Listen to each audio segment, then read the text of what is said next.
Mai biết coi mình chinh mỏ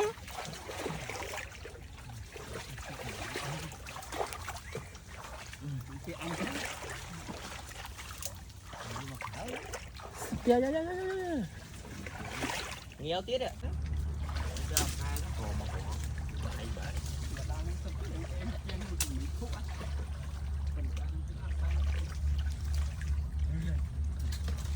Nhảy nhảy đom nhảy cái chủ mới đấy mấy rồi mà cặp cái cua nó cặp cũng sao vậy cái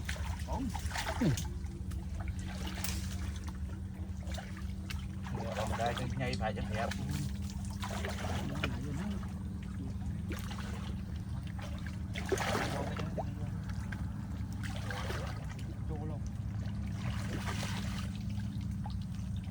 Thì sơ hụt đó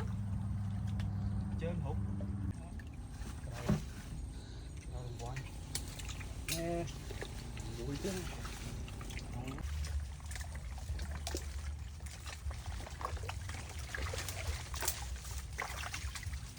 anh dùng khâu ở trong hùi đó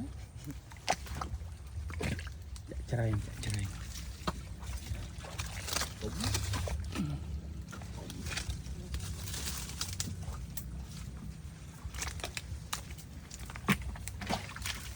ho ra mua ho ra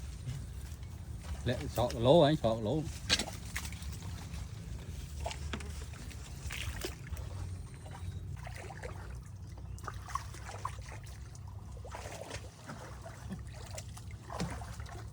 chọn một bả này nhiều đây là cuốn cái đám cuốn này thôi là nhắn vậy cay 4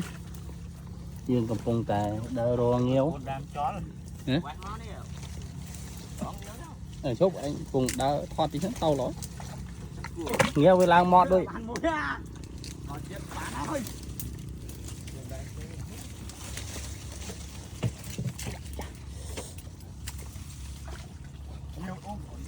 đám chó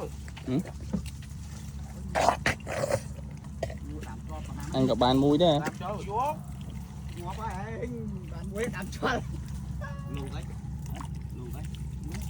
ơ kêu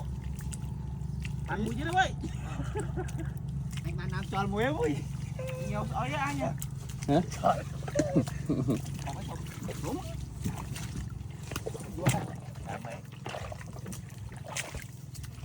nghe nghe không mơ thế này mơ mọt đi thế này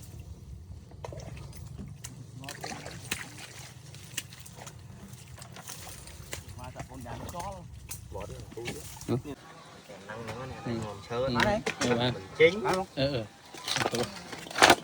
bạch lén á tao lén ho mà đấy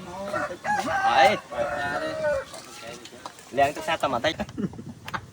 nên không phát túi clear đi bánh clean khi